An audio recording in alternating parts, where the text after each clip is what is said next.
Muchas gracias al asambleísta Patricio Donoso. Está con nosotros, señoras y señores, para estamos tratando de comunicarnos con nuestro segundo invitado en la ciudad de Guayaquil, el economista Walter Spurrier, del grupo Spurrier Acosta. Spurrier Acosta. Bueno, nos acompañará también el señor economista don Vicente Albornoz, ya mismo en la cadena Democracia. Han habido una cantidad de empresarios que han tomado contacto con funcionarios de alto nivel del Frente Económico del régimen a efectos de poder monitorear la situación en que se encuentra especialmente la gestión del vicepresidente Glass en el viejo continente. Parece que ha sido exitosa la presencia de el segundo mandatario nuestro en Roma. Hay noticias alentadoras en ese sentido.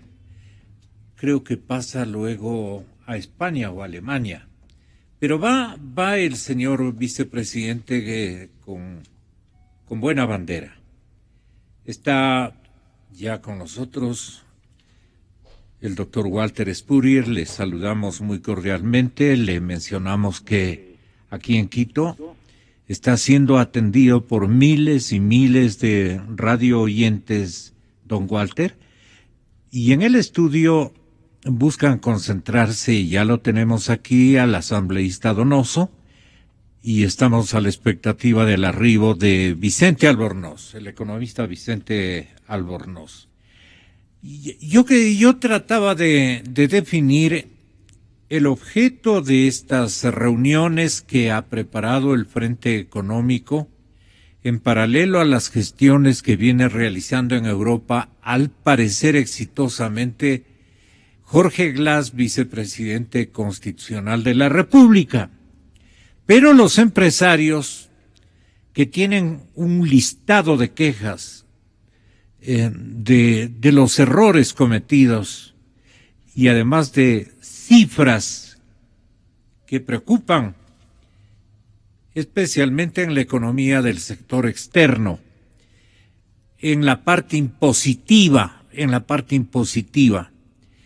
Las cifras de la Interamericana de Inversiones, que también son desalentadoras, la tasa es, según algunos proyectos de emprendimiento, con nuestro país y con el sector empresarial, no están comportándose de la manera como desearía esta plataforma económica, que hoy más que nunca, por el colapso de los parámetros fundamentales de nuestra economía, vuelvo y repito, especialmente del sector externo, requerimos de que haya una financiación multilateral. El gobierno no quiere saber absolutamente nada, lamentablemente, con los organismos de desarrollo, y se apresta más bien a que tomen ya los señores empresarios parte de esta plataforma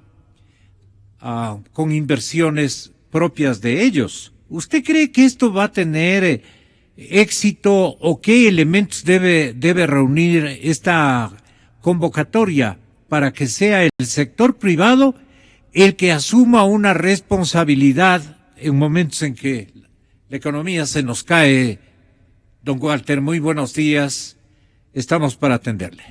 Muy buenos días, licenciado. Saludos a Patricio. Saludos a todos los radioescuchas.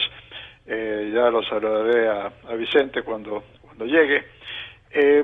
Siempre van a haber proyectos de inversión que se ejecuten. Justo en esas reuniones se destacó el financiamiento para una inversión importante que va a ser está haciendo la empresa Delca, para poder pasar a otro nivel en su producción de acero. Pero el asunto es de que estos son casos aislados y no hay no se vislumbra que la inversión privada tome la posta.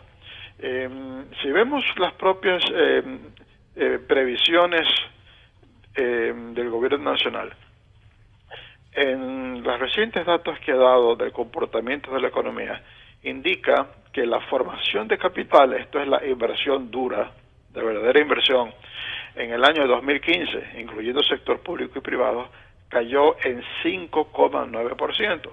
Y eso es en valores constantes, o sea, en unidades, se descuenta la inflación. 5,9%, es una caída brutal. Y estima el propio Banco Central que este año la inversión de capital cae 9,8%, una brutal caída. O sea, no se están dando, no prevé el Banco Central que en el último año completo del gobierno, haya por algún lado una recuperación de la inversión, al final una contracción enorme de la inversión. Ahora, ¿por qué no hay la inversión privada? Esencialmente es por las políticas públicas que ha llevado este gobierno. ¿Cuáles concretamente? ¿Qué políticas? Bueno, si vamos al asunto como de hormiga, lo más pequeño, pero que poco lo que más molesta, es el permanente cambio de reglas en todo lo que respecta a tributario, a laboral, a seguridad social, a mercado de valores, en que se hacen reformas a diario a nivel de reglamentos, no solamente las materias a nivel de leyes, que cambian que cambian cómo puede ser el desempeño de una empresa, ¿no? Entonces el ejecutivo tiene que estar preocupándose todos los días a ver qué me están cambiando y cómo me adapto a esas circunstancias, y no puede estar pensando en qué voy a hacer para crecer mi empresa, para invertir más, para sacarla más adelante. Hay una total falta de transparencia en lo que respecta a la normativa de las empresas. Ya, pero no llegamos a una desidia, más bien la preocupación se ahonda en el sector empresarial. Y ven los señores empresarios, especialmente de la ciudad de Guayaquil, que diferentes ámbitos de fomento están interesados desde el lado de los multilaterales, pero la parte ideológica de este régimen no beneficia esa apertura. Bueno, es que todos estos cambios vienen también con todo un discurso antiempresarial, un discurso en que ahí se les vamos a caer más duro, es ilegítimo que haya una ganancia de capital, ustedes son unos explotadores, se habla de las personas, igual que sucede con los medios de comunicación, con los empresarios también se habla de tal cual se personalizan las cosas, los ataques. Entonces se crea un clima de total desconfianza. A eso se añade otro factor que podríamos llamar más macroeconómico. Desde un principio con este gobierno, el sector empresarial se percató que, por un lado, el gobierno iba a fomentar el crecimiento del mercado interno vía las medidas expansivas del gasto público, pero por otra parte, que esas medidas expansivas del gasto público no eran sostenibles en el tiempo, porque ni el precio del petróleo se iba a mantener, ni le iban a seguir prestando dinero hasta el fin del mundo. Entonces, lo que hizo la empresa es cómo me ajusto a que mi mercado va a crecer ahora, pero va a haber problemas más adelante. Entonces, exacto. Toda la inversión fue a decir, tengo que producir al tope con mi capacidad instalada, tengo que optimizarla, pero no puedo pensar en hacer nuevas plantas. ¿Ya? Entonces, por eso es de que cuando los empresarios se han quejado y se les han dicho, pero han ganado plata, estamos hablando del 2011, 2012, los empresarios decían, sí, estoy ganando mucha plata. Que cierto es, ganaron mucho dinero. Así es, pero no voy a invertir porque esa plata que yo la vaya a invertir en una nueva planta, esa la voy a perder, porque para entonces ya se va a haber acabado porque este camino no es sustentable. Entonces, por ese lado tenemos esa situación. ¿Cómo cambiar la instancia en características que mejor elaboren los parámetros económicos con un apoyo político, porque se necesitan políticas de parte del gobierno? Eso le preguntamos también a Patricio Donoso. ¿Le ha faltado a la oposición concentrada en la Asamblea Nacional los ideólogos incluso de coyuntura, los señores candidatos, no alcanzan en este momento a dar luces? Por ejemplo, en el caso de su candidato presidencial, señor Lasso, es un hombre muy bien enterado en materia económica, es uno de sus fuertes, digamos, pero como que no opinan, como que este es un país que quieren que quede lejano. Y lo que ellos quieren es más bien guardarse la agenda para la época de campaña. Y este momento ellos se pueden encontrar con un muerto, bien muerto, en el potencial hecho de que a Lasso o a cualquier otro de los candidatos presidenciales les corresponda tomar al mando la política económica del Estado ecuatoriano. ¿No es un error aquello, le pregunto a usted? Más Ecuador en el mundo, más mundo en el Ecuador. Es una frase que ha repetido incesantemente Guillermo Lasso. Ya, pero no se queda en retórica. No, pero antes de continuar, déjeme agradecerle mucho por la entrevista y por supuesto saludar a Walter Spurrier allá en Guayaquil y a Vicente Albornoz acá en Quito. Que acaba de llegar. No, la respuesta es no. Guillermo Lasso ha trabajado duramente. Es más, hablamos en nuestra campaña, y la de Guillermo Lasso particularmente, todos los días de la necesidad inequívoca de firmar acuerdos comerciales con los principales mercados del planeta Tierra, Gonzalo, del planeta Tierra, que son la Unión Europea y la Unión Americana. Primera cosa. Segunda, los muchachos éramos calificados por nuestros profesores del 0 al 10. Este gobierno tiene 1 sobre 10. Y le voy a decir por qué. En el 2010, el 22 de septiembre del 2010, yo personalmente empujaba la firma con la Unión Europea. ¿Y qué pasó en aquella fecha? El 22 de septiembre firmaron colombianos y peruanos, que son nuestros amigos, nuestros vecinos, nuestros socios, pero también nuestros competidores. Pues. Por eso es que la flor colombiana... ¿A quién representaba usted en esos tiempos? Yo era dirigente gremial. Yo era presidente del Comité Empresarial Ecuatoriano. Y recuerde usted la frase que alguna vez la dije aquí en Exa. Las flores ecuatorianas son mejores que las colombianas, pero los colombianos venden más, porque ellos sí tienen un acuerdo comercial, que no tienen que pagar el 6.8% de arancel para vender sus flores al mercado americano. ¿Y sabe lo que pasó cuando Colombia y Perú firmaban? Un ex canciller de la República llegó a decir que lo que quieren los europeos es colonizarnos. Ahí se quejó la señora Ashton, recordará usted, la señora Ashton, la delegada de la Unión Europea en estos temas, y obviamente abortaron, así lo digo en español clarito, abortaron el proceso. Por eso es que digo que este gobierno tiene 1 sobre 10. La ventaja es que ahora está Juan Carlos Casinelli al comando, ojalá se logre firmar y entre en vigencia dentro del año 2016. Pero, y contesto puntualmente su pregunta, nosotros hemos bregado durísimo por firmar acuerdos con los Estados Unidos y con Europa. Mire, con Estados Unidos, el 29, y soy bueno para las fechas, el 29 de marzo del 2006, se cayó la negociación con la Unión, con Estados Unidos, y luego con la Unión Europea se cayó en septiembre del 2010. Y resulta que cada vez que queremos activar acuerdos comerciales, allí saltan algunos conspicuos miembros de este gobierno que tiran al traste esa predisposición. Tenemos que firmar acuerdos. Los ideólogos radicales. Pero claro, los ideólogos radicales. Tenemos que firmar un acuerdo comercial con los principales mercados del planeta Tierra. Y Guillermo Lasso, repito la frase, más Ecuador en el mundo, más mundo en el Ecuador. Porque solo así, a través, y además generando seguridad jurídica, se atraen capitales al Ecuador, y solo así se generan las fuentes de trabajo y empleo que requerimos, que necesitamos, de tal manera que, y en su introducción inicial, Gonzalo, usted habló de errores cometidos. Por supuesto, los errores los ha cometido el Ecuador a través de su gobierno, que se ha equivocado, y dice usted bien, que los empresarios, los emprendedores ecuatorianos están preocupados porque se da aquella famosa frase que repetía mi mamá todo el tiempo: tarde, mal y nunca.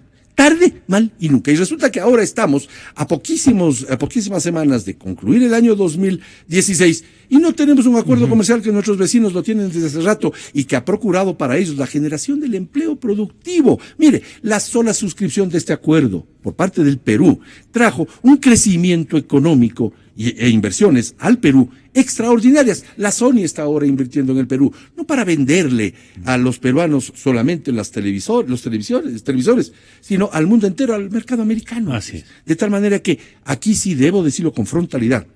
Si alguien ha luchado por firmar acuerdos comerciales con Estados Unidos y con la Unión Europea, somos nosotros. El movimiento Creo, a través de nuestro líder nacional, Guillermo Lasso, activa esto Pero todo el tiempo. todavía no existía el Creo cuando usted no recuerda esas páginas. Así es. Pero existía Guillermo Lasso, pues, que desde su posición privada alentaba al gobierno a que firme acuerdos comerciales. Yo recuerdo haberme reunido con Guillermo Lasso en Guayaquil, me parece que fue a principios del año 2007, y nos reunimos con un presidente, me parece que de la República del Salvador, y muchos actores de la vida económica de Guayaquil, en casa de la presidenta de la Cámara de Comercio de Guayaquil, activando precisamente esto. Cierto es que no existía, creo, pero sí existía Guillermo Lasso. Hasta y sí existía Patricia Donoso.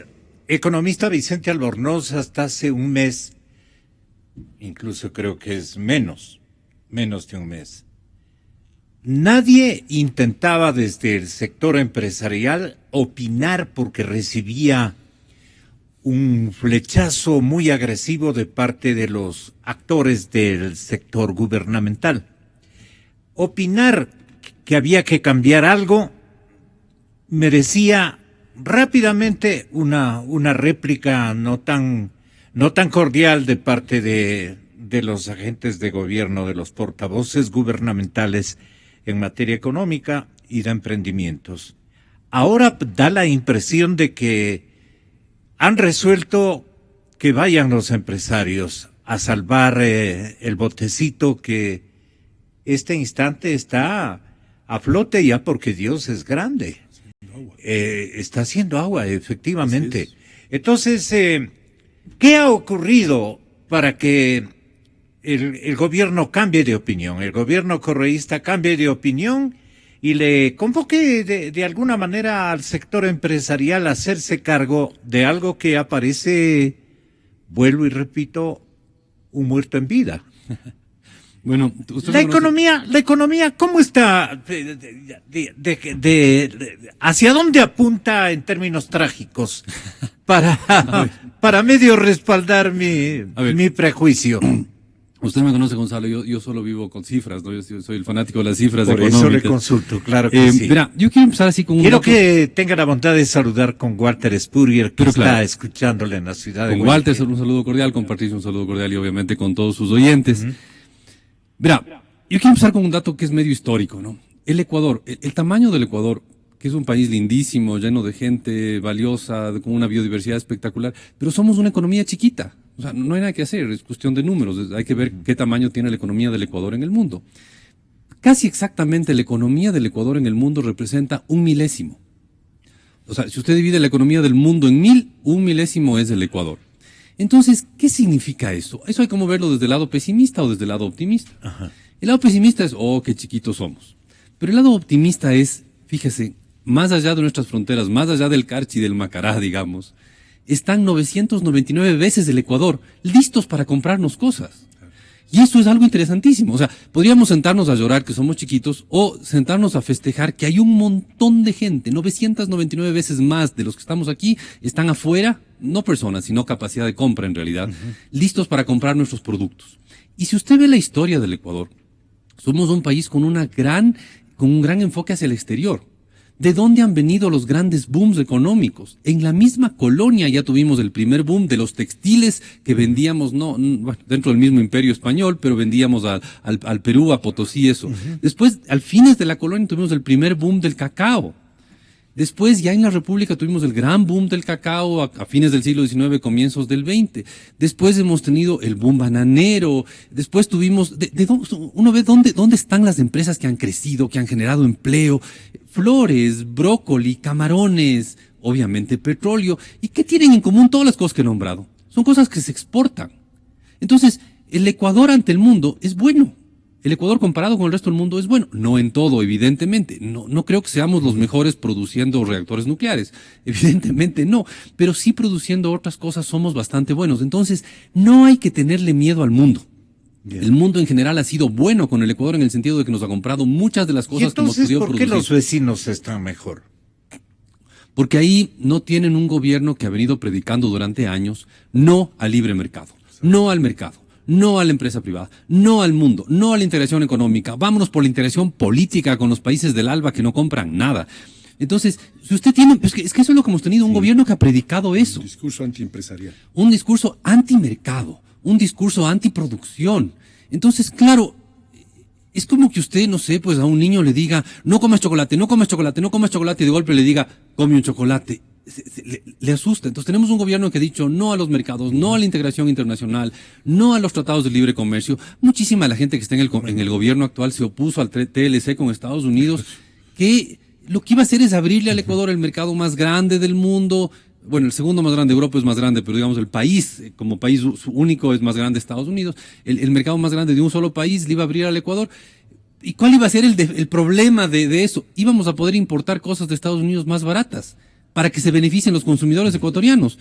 A ver, yo ahí no entiendo dónde está el problema, pero bueno, se opusieron mucha de la gente que está en el gobierno, se opuso al TLC con Estados Unidos, el mismo Rafael Correa me parece que se opuso al TLC con Estados Unidos abiertamente. Entonces, después vienen y se dan cuenta que el modelo hace agua, que no estamos creciendo. Así es. Mire, justo para el programa de mañana de los explicadores, vamos a hablar de una predicción del Fondo Monetario Internacional que nos dice que vamos a tener 5 años consecutivos de contracción económica, Gonzalo. Pero eso es ya como no es la cereza encima del helado, es lo inverso, pero bueno. Pero se dan cuenta que el modelo empieza a hacer agua y que si no hay un petróleo cada vez más caro y un gasto público cada vez más alto, el país no va a crecer. Entonces deciden lanzarse a un tratado de libre comercio con Europa, pero es bien contra natura. A ver, yo creo que el tratado de libre comercio con Europa es muy necesario para el país, pero va mucho contra la naturaleza misma de la gente que está en el gobierno. Y eso es lo central que me hace ser pesimista. ¿Cómo nos explica esa contradicción? No, pues lo que venía yo diciendo ahorita, ¿no? Esta gente se ha pasado décadas, literalmente décadas, Gonzalo, diciendo no al libre comercio, no a la integración comercial, no a todo eso. Y de golpe se dan cuenta que sí era necesario esas cosas, y ahora tienen que contradecirse a sí mismos, pero contradecirse bien fuerte a sí mismos, decir, ups, sí ha sido bueno, ¿ya? Entonces es como que le decían, usted le dice a un niño, no coma chocolate, y de golpe, ups, sí ha habido un montón de calorías valiosas en los chocolates, come nomás chocolate, ¿qué señal está dando, no? Ya. Entonces, hablando de señales, ahí es que cambian del asunto y buscan irse contra lo que yo siento que es la naturaleza de ellos y se lanzan a este TLC, que me parece conveniente, pero que es muy popular fuera del gobierno. El señor vicepresidente da la impresión de que le dice, oye, Rafael, presidente, o como se traten entre ellos. Oye, Rafael, me parece que con los que hemos enviado no pasa nada, porque van prejuiciados precisamente de tus consignas antimercado. Y entonces cuando regresan, y han regresado como 8 veces, sin nada, con las manos vacías, incluso los que suelen viajar a Corea del Sur, van, se pasean, y no traen nada, absolutamente nada. Entonces ahora el presidente, ejercitando con pragmatismo lo que uno supone igualmente con pragmatismo, está ocurriendo en el Palacio de Carondelet. El señor presidente dice, bueno, pues anda a ver tú si puedes arreglar, porque de lo contrario estamos fritos. Vamos a tener que improvisar otra cantidad de dinero para pagar los impuestos que nos va a cobrar Europa en cantidades industriales. ¿Y de dónde vamos a pagar? Ándate tú. ¿O sería la inversa? Déjame probar a mí. Porque con el caballero que está de ministro del sector externo, de comercio exterior, prácticamente se ha ido como 3 veces. Se va a Europa, regresa por Washington, regresa por Nueva York y no pasa absolutamente nada. Entonces yo le pregunto a Walter Spurrier, ahora es que el gobierno dice, dejemos que los empresarios manejen su propio conflicto en el sector externo. Y eso es lo que seguramente va a pasar. ¿Qué deben hacer en este momento las empresas, los empresarios, los planes que tienen los sectores privados frente a la economía, especialmente a la economía externa? Esto para que nos reporte adecuadamente el señor Vinicio Alvarado cuando el señor presidente de la República le pregunte qué realmente está ocurriendo allá. ¿Qué debería responder Vinicio Alvarado? Que tiene la característica de ser un hombre un poco más pragmático, si cabe el término, y hoy que está a cargo de la política industrial, me parece que él debe tener el discurso que ganó finalmente cuando vemos al vicepresidente camino a todas las capitales de Europa. Tenga la bondad entonces, don Walter. Bueno, saludos a Vicente, que ya se reincorporó. Antes le saludé, antes que llegue. Así fue. Hay dos puntos que habría que tratar, dos momentos. En estos momentos es la urgencia del mercado europeo. El asunto de la urgencia del mercado europeo es de que por descuido del gobierno, no solo por lo que mencionó Patricio Donoso, sino después, cuando dijo sí queremos ahora sí firmar con Europa, hubo mucho descuido y solamente desde que lo nombran a Casinelli, el ministro de Comercio Exterior, se está tratando de apurar para poder tener un acuerdo ya ratificado por los poderes legislativos antes de fin de año, porque de lo contrario los productos de exportación a Europa van a pagar un arancel que se calcula que sería unos $100 millones al trimestre. Entonces el asunto es de que estos países europeos tienen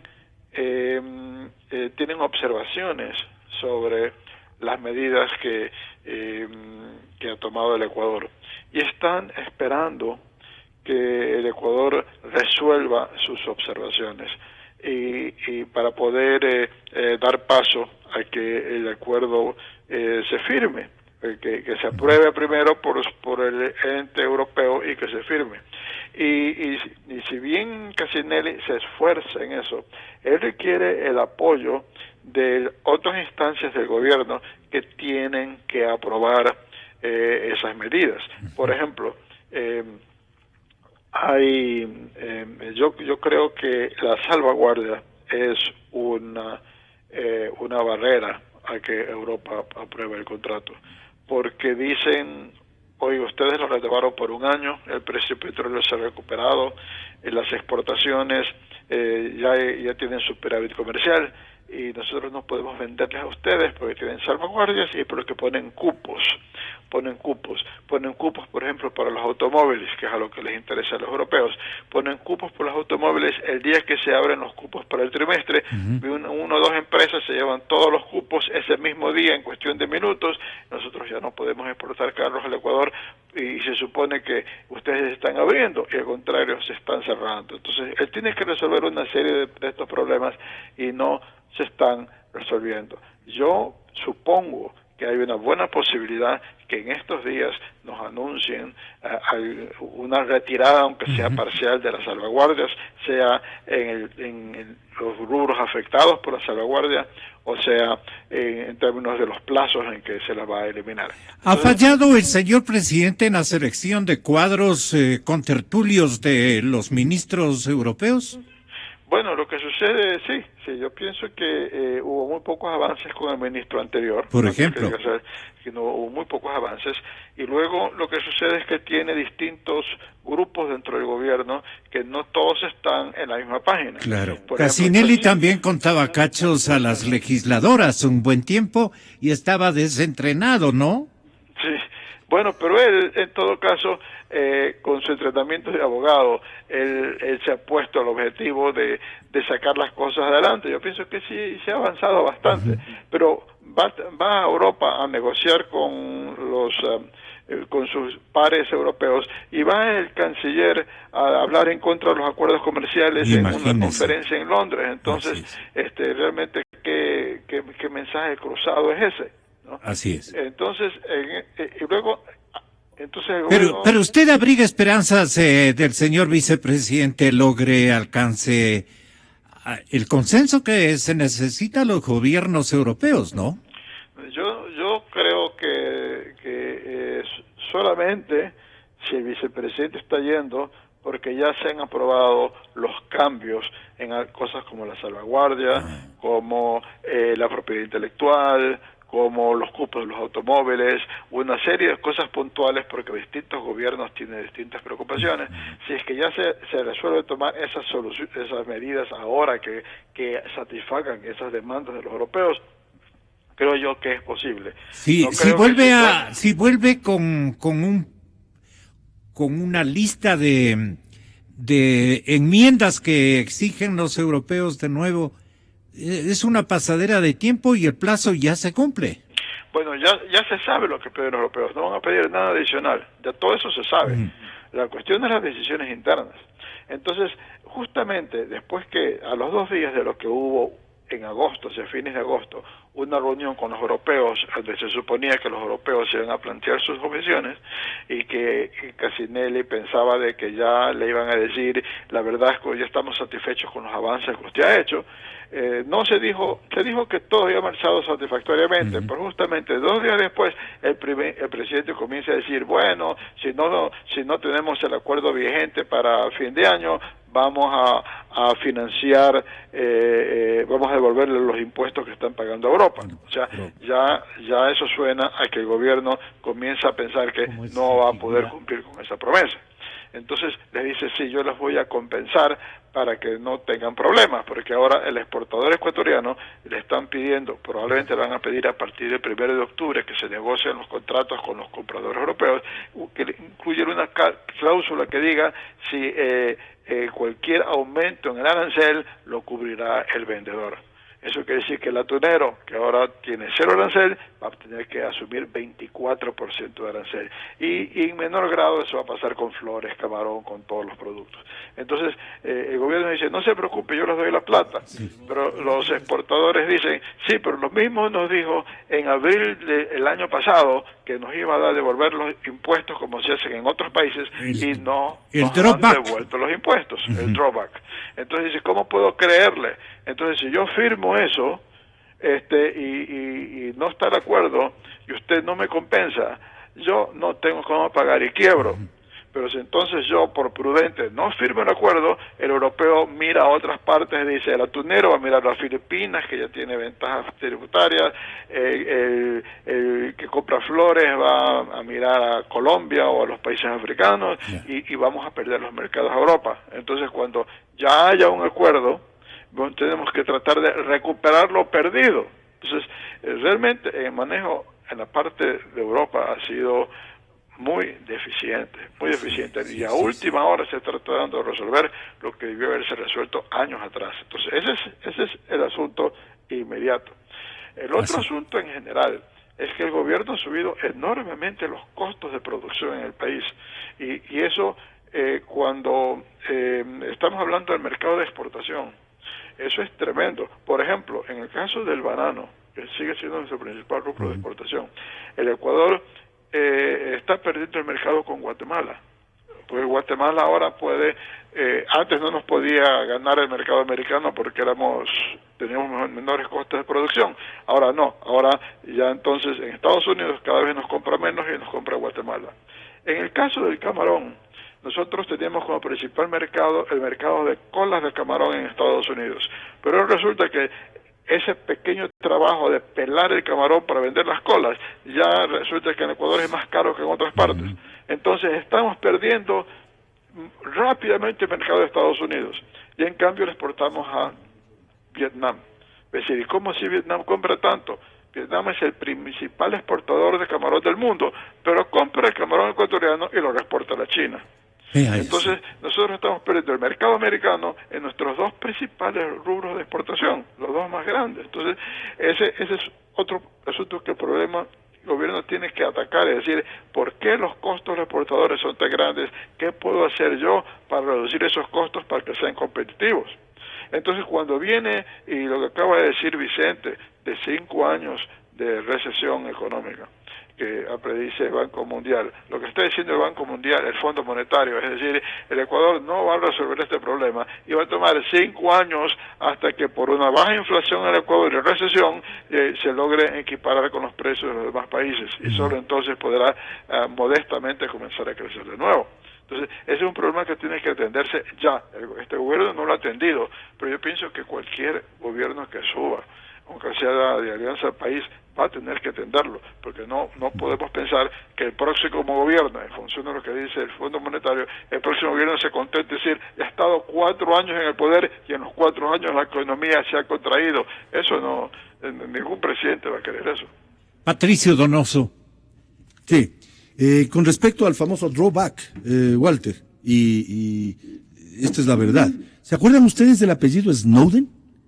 Gracias al señor Snowden y a la actitud equivocada del gobierno actual del Ecuador, perdimos las preferencias arancelarias. Y se nos dijo, no importa, habrá drawback. Lo grave no es solamente aquello, lo grave es la pérdida de clientes que se vendrán si es que no firmamos o no tenemos ya activado el acuerdo comercial con la Unión Europea en diciembre, porque los clientes irán donde tienen certeza de que les vendan sus productos. En otras palabras, muchos floricultores perderán mercado, perderán a sus clientes. Hay expertos que nos hablan de 2.000 millones de dólares. Por lo tanto, no es cuestión de que el gobierno ahora le diga al sector privado, hay que preocúpese del tema. No. El gobierno ha tenido políticas económicas con respecto a los tratados comerciales absolutamente equivocadas. Mire usted, y haciendo referencia a lo que se ha dicho, en su momento estábamos listos para firmar un acuerdo comercial, pero desatinadas declaraciones del canciller, después vino el tema de la libertad de expresión. Recordarán en el tema del diario El Universo que hubo quejas de la Unión Europea con respecto a uno de los temas irritantes. No se ha hablado aquí de los irritantes, que son 12. 3 aparentemente ya están solucionados. Es precisamente aquello de la libertad de expresión. Y se nos cayó el acuerdo. Pero el gobierno suele tener salidas muy fáciles. La una, echarle la culpa a los empresarios. 2, no importa con el tema de Snowden que nos quedamos en forma unilateral sin las preferencias arancelarias, vendrá el drawback. No, señores, vamos a perder clientes y lo que es más grave, se perderán fuentes de trabajo y empleo, se perderá riqueza para ser repartida y tendremos ya no pues al 60% de ecuatorianos que no tienen un empleo firme, digno y que cobran quincena, sino más. 4 millones de familias ecuatorianas al inicio de la década de este gobierno, de ellos 57% no tenía aquel empleo fijo. Hoy el 62%, después de haber recibido 300.000 millones de dólares, han cuatriplicado la deuda. ¿Dónde están los acuerdos comerciales que signifiquen, y voy a ser muy gráfico, que significaría, como lo decía Vicente Albornoz, que ingresen dólares y euros a la economía ecuatoriana? Esos rectangulitos verdes llamados dólares entran cuando hay seguridad jurídica, cuando hay acuerdos comerciales, cuando hay clientes afuera. Lo que decía Vicente, hay 999 veces más gente que quiere comprarnos. Y nosotros hemos tenido la política tan equivocada que hemos tenido un discurso antiempresarial, un discurso antimercado, un discurso cada vez más negativo a aquello de hacer negocios legítimos. Mire, el Ecuador no saldrá del subdesarrollo, Gonzalo, convénzase, mientras en el Ecuador no se entienda que hacer negocios no es delito, mientras no se convierte el Ecuador en un país de negocios, no de negociados, de oportunidades, no de oportunistas. Vamos de tumbo en tumbo. Yo sí celebro que esté Juan Carlos Casinelli al comando, lastimosamente un poco tarde. Ojalá lo logre. Y yo le he dicho a Juan Carlos Casinelli, que era parte de la comisión legislativa de la cual yo formo parte. ¿Qué tiene de bueno Casinelli? Que sí cree en el mercado, aparentemente. Porque han habido otros que no creen en el mercado. Y resulta que hay gente en el gobierno que no cree en el mercado, que cuando estamos listos, ¡blum!, salen con la frase de que los europeos nos quieren volver a colonizar. ¿Puede usted creer semejante barbaridad? Entonces, Juan Carlos Casinelli, a quien conozco porque estuvo en la comisión de la cual yo formo parte en la legislatura, está ahora, pero ojalá no sea demasiado tarde. Mire, cuando nos dicen que esto se podría firmar antes de diciembre, pero que no aplicaría sino el próximo año, ya vamos a perder. Vamos a tener que pagar aranceles para poder no solamente vender nuestros productos de mejor manera, sino vamos a dejar de comprar más barato productos que se producen afuera. Y el tema con Estados Unidos es clamoroso, pues. Ni siquiera nos hemos sentado en torno a una mesa de negociación. Desde aquel 29 de marzo del 2006 en que se cayó la negociación con Estados Unidos. Episodio de Snowden. Los Snowden fue recién. Esto fue en el 2006. Palacio. Fue en el gobierno de Palacio, el ministro Correa era ministro, Diego Borja el tema de la OXI, y se acabó esa negociación. Y a nosotros nos dijo el presidente colombiano que los negociadores colombianos tenían la disposición de firmar o firmar, y firmaron. Y resulta que le está yendo bien, y Perú también, y son economías que crecen, y nosotros, como lo dijo Vicente, vamos a decrecer de una manera pavorosa en los próximos años, porque no hay tampoco seguridad jurídica, porque se cambian las reglas del juego todo el tiempo, porque se comete la torpeza de cobrarles el anticipo del impuesto a la renta a empresas que perdieron, y lagarto que traga no vomita. Y cuando decimos eso, se nos critica. Si pierde, increíble, en cualquier nación, en cualquier sociedad, si pierde el mercado, si pierde la economía por goleada frente a la ideología, entonces estamos complicados. Yo creo que ese es el juego de la historia. Aquí ha imperado la ideología, más que el mercado y más que la economía. Es que la ideología es el que nos lleva a la economía. No es así. Ya estamos viendo. Tenga la bondad de don Vicente Albornoz. A ver, yo creo que la ideología, evidentemente una ideología equivocada nos ha llevado a esto, ¿no? Una ideología que sufre de una curiosa amnesia. Se olvida que lo central en una economía es producir. En serio, se olvida de algo tan básico como esto, de esas cosas que uno dice, pero no, pues obviamente, eso es algo demasiado obvio, pero de eso se olvidan. Se acuerdan de repartir, de dignidades, de cosas por el estilo, y se olvidan de producir, algo tan básico como en economía. Porque verá, ¿por qué existe una ciencia que se llama economía? Y esto es bien interesante. Claro. ¿Por qué existe una ciencia que se llama economía? Que muchos estudian y no todos aprenden. Porque en el mundo hay escasez. Nosotros vivimos en un mundo de escasez de todo, ¿no? Nos gustaría tener quizás más comida, más ropa, más tiempo de vida, más horas de luz. ¿Quién sabe qué? Hay escasez en el mundo, ¿ya? Entonces la economía existe porque hay escasez. Esa es la razón de la existencia de la ciencia económica. Ahora, ¿cuál es la mejor manera de luchar contra eso? La plaga que aqueja a la ciencia económica. Produciendo. ¿Ya? Entonces, la base en este mundo es producir en una economía. Y si nos olvidamos de eso, entonces todo va de tumbo en tumbo. Pero yo creo que el gobierno también está enfrentando dilemas fiscales frente al tema de Europa. Y tiene dilemas en los cuales, si se acerca más a Europa, se aleja de tener plata. ¿A qué me refiero?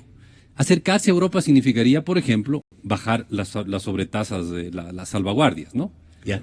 Pero bajar las salvaguardias, si bien le acerca a Europa, reduce la plata que tiene la caja fiscal.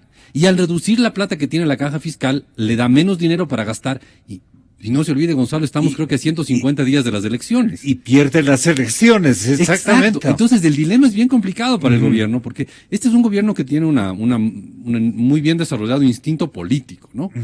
Y ellos saben que si bajan el gasto público... Privilegia eso. Si bajan el gasto público, van a bajar su popularidad o van a reducir o va a aumentarse su caída de popularidad, póngalo como quiera, pero bajar el gasto para ellos es un pecado desde el punto de vista político. Ahora, si se acercan a Europa, lo cual sería una virtud desde el punto de vista económico, van a tener menos ingresos y como van a tener menos ingresos, van a tener que bajar el gasto y como van a tener que bajar el gasto, van a bajar su popularidad. E insisto, estamos contando más o menos a 150 días de las próximas elecciones presidenciales. Pésimo momento para bajar el gasto si es que su prioridad es política. Pero no importa, el Ecuador es un país que tiene que crecer hacia afuera, Gonzalo. Yo les voy a dar un dato que es bien interesante. Por favor. Verá, ¿qué es lo que idealmente deberíamos producir y exportar? Difícil coger y decir deberíamos producir y exportar este producto específico, pero en términos generales deberíamos producir cosas que vayan un poco más allá del simple banano, café, cacao, cosas que sean un poquito elaboradas, que tengan un poco de valor agregado. ¿No? Pero, ¿sabe qué, Gonzalo? Lo estábamos haciendo. ¿Dónde está ese producto? Lo estábamos haciendo y lo estábamos haciendo muy bien. Verá, lo que el Banco Central define como exportaciones manufacturadas no tradicionales. O sea, aquellas cosas con valor agregado distintas a las que hacíamos en el pasado, que es básicamente cualquier cosa elaborada que no sea combustibles, ¿ya? Lo que el Banco Central define como exportaciones manufacturadas no tradicionales crecieron en 15 años, en 15 veces. Desde el año 93 hasta el año 2008, las exportaciones no tradicionales, manufacturadas, se multiplicaron por 15, no 15%, 15 veces, en los 15 años que hay desde el 93 hasta el 2008. O sea, el Ecuador sí es capaz de exportar cosas distintas. ¿Qué había ahí? Había elaborados de cuero, elaborados de plástico, había vehículos, había llantas, había un montón de cosas que el Ecuador sí exportaba. Entonces el Ecuador, si le dejan en paz al sector privado, sí es capaz de producir cosas distintas, ¿ya? Las exportaciones no tradicionales, manufacturadas, son las cosas distintas que deberíamos producir. Obviamente ahí estaban desde los chifles a los cuyes envasados al vacío, pero también llegábamos a tuberías de hierro, ¿ah? Todas esas cosas exportaba el Ecuador y fue creciendo, creciendo, creciendo. ¿Y qué pasó desde ahí en adelante? Cada vez nos volvimos más caros, más costosos, más difícil de producir. Y las exportaciones manufacturadas no tradicionales han caído todos los años desde el 2012. Año tras año van achicándose las exportaciones ecuatorianas de productos diferentes. Entonces, ¿a qué quiero llegar? A que si es que le dejamos en paz al sector privado, el sector privado solito encuentra mercados y, como les decía, 999 veces el mercado del Ecuador está fuera de nuestras fronteras. El sector privado solito encuentra sus mercados, como alguna vez en los años 80 encontró las flores o el camarón, etcétera, etcétera, etcétera, ¿no? Entonces, es cuestión de dejarle en paz al sector privado. Y aquí quiero citarle a un cómico español. Álvaro de la Iglesia decía: si no eres capaz de amar al prójimo como a ti mismo, al menos no le hagas la vida imposible. Y eso es lo que hay que hacer con el sector privado. Lógica absoluta. No hay que mimarle, llenarle de subsidios, de cosas al sector privado. Simplemente hay que dejarle en paz. ¿Ya? No le hagas la vida imposible. Esa ya es un avance. Sería ideal desarrollar una brillante política económica que fomente la producción, pero si es que no se puede hacer eso, simplemente dejarle en paz al sector privado. Pero claro, como decían Walter y Patricio, si le vive cambiando las normas y eso, no van a producir, pero si le deja en paz, históricamente el sector privado ecuatoriano nos ha demostrado que sí puede. Economista Walter Espurri, le molesto con esto último. Consiguientemente, dicen que hay empresas que atraen financiación de los multilaterales. El principal interés que tienen ellos es la agroindustria. El señor ministro de Industrias, que es, aparte de politólogo, hábil, agente de persuasión, me refiero a Vinicio Alvarado, ¿por qué no ha ganado esta batalla convenciendo al señor presidente de la República, diciéndole: vea, señor presidente, o como le trate, Rafael, deja que las cosas en el marco, en el escenario de la agroindustria, con estos y estos otros productos, nos traiga otra realidad con la participación de inversiones y capitales en los cuales los multilaterales están súper interesados de apoyar, si no es apoyarnos, apoyar. Tal vez yo estoy explicando mal, pero ¿cuál podría ser, Patricio, para que Walter dé una respuesta, la posición que esto que hoy destaca el Expreso, empresas que atraen financiación multilateral, el principal interés es la agroindustria? Entonces ahí está el guión.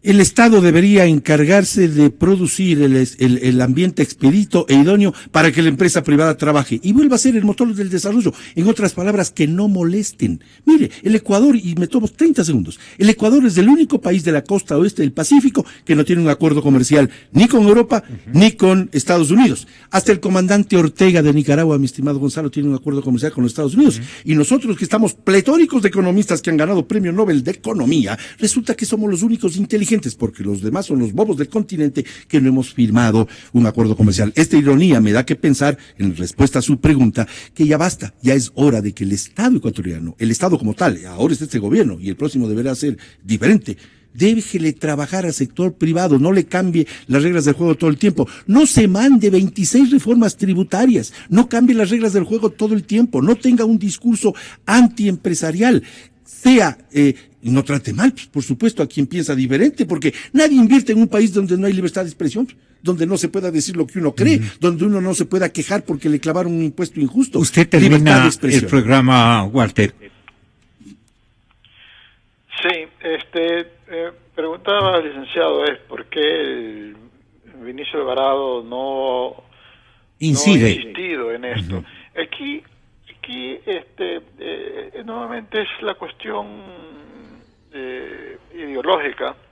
El gobierno insiste que lo que quieren hacer son macroproyectos de una industria petroquímica, industria siderúrgica, industria de refinación de aluminio, ese tipo de cosas que requieren crédito externo porque quiere hacerlo con financiamiento de otros países o por último en asocio con empresas de otros países, y eso es lo que he venido planteando desde los inicios y hasta cierto punto es lo que está recogiendo también Vinicio Alvarado y es lo que siempre ha estado impulsando el vicepresidente Glass, y eso ya llevamos 10 años y no ha habido interés en eso, no salió adelante, aparte que son actividades que no generan un crecimiento de empleo y del sector privado, hablando con el sector privado, personas que vendan bienes y servicios a estas empresas de manera importante en relación a la enorme inversión que está haciendo. El gobierno ha pedido por cuerda separada informes de políticas a seguir a la Agencia Estatal de Corea para el Desarrollo Económico, lo ha pedido también al BID con la Universidad de Harvard, contrató no hace mucho a la compañía Bain, a la que pertenecía el señor Romney, que fue candidato presidencial de Estados Unidos, y los tres dicen lo mismo. Ustedes tienen ventajas por el sector de agroindustria y pesca, comiencen diversificando de esos sectores, comiencen mejorando lo que hacen, haciendo cosas de mayor valor agregado y comiencen a entrar en otras actividades en que pueden tener ventajas y sobre todo en un mercado interno importante como por ejemplo la metalmecánica. Sí. Y todos estos estudios han ido a pagar a alguna gaveta de escritorio sin implementarse, y se sigue hablando de los grandes proyectos que existen a nivel de PowerPoint. El ministro Alvarado ha hecho esta presentación política industrial, pero no la ha consensuado con los industriales. Sencillamente la presentan y los industriales dicen, ¿y cuándo conversamos esta política? Si ya se lo voy a entregar al presidente, ya no hay tiempo. Entonces, realmente no lo ha consensuado. Entre ellos parece que se espían y se atribuyen, digamos, dimensiones de acercamiento exagerado al sector empresarial y ahí se complican las cosas. Yo conozco que los organismos internacionales ven al empresariado, y esto es lo que destaca el Diario Expreso de esta fecha, ven a los empresarios ecuatorianos, atiéndame el público, como unas personas responsables y con visión, con empuje, que saben salir adelante, pase lo que pase. Me da mucho gusto en leer esto. Esto es lo que piensan en los mercados externos, en los líderes en el ámbito de mercados mundiales. Y qué pena que aquí piensen algunitos todo lo contrario. El canciller, el ministro de Defensa, en fin. El señor presidente tiene que liberarse de esa influencia. Le digo con el mayor respeto, ¿no? ¿O es complicado? A ver, señor presidente, ¿le resulta complicado aquello? Este momento tengo la información siguiente, última hora, un tuit me asegura que el candidato presidencial, el señor Lasso, su coideario, va a ser detenido para evitar la inscripción de la candidatura, alguna cosa de esas, y mantenerlo en la cárcel. ¿Usted cree que eso es realidad? No creo que se atrevan a tanto, pero voy yo a dar una rueda de prensa a nombre del bloque legislativo. ¿Pero usted ya conocía esto? Sí, claro. Porque sí, el día dos jueves. tweets son coincidenciales. Sí, el día jueves, pasado mañana en Guayaquil, se va a llevar adelante una audiencia que pretende el oficialismo determinarle de 15 a 30 días de prisión a Guillermo Lasso, ya lo hicieron con el vicealcalde de Quito, que estuvo aquí ayer en Radio Democracia, o anteayer, Eduardo del Pozo, una sentencia que recibió el repudio de los demócratas decentes de este país a 15 días de cárcel, Eduardo del Pozo, y ahora pretenden más o menos lo mismo con Guillermo Lasso a pocos días de la inscripción de su candidatura presidencial. Pero eso ya es... ustedes coligen que podría ser por eso, para evitar la inscripción. No creo que lleguen a tanto. Por eso le decía al inicio de la respuesta en este tema, no creo que se atrevan a tanto, pero no se sabe. Lo que sí sabemos es que la audiencia será el próximo jueves.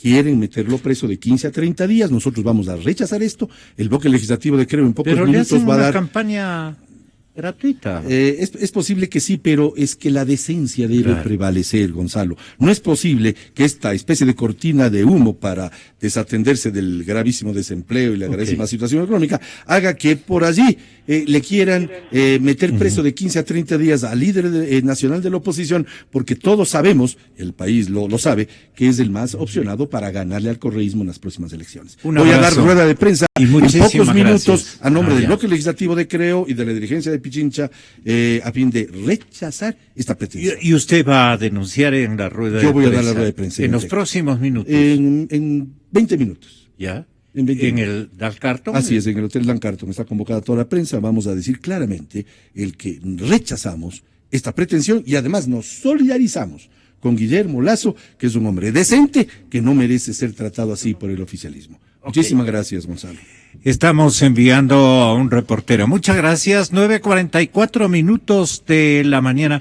Gracias, don Vicente Albornoz, y muchas gracias en la ciudad de Guayaquil al respetable economista Walter Spurrier. A ustedes también por la amable sintonía.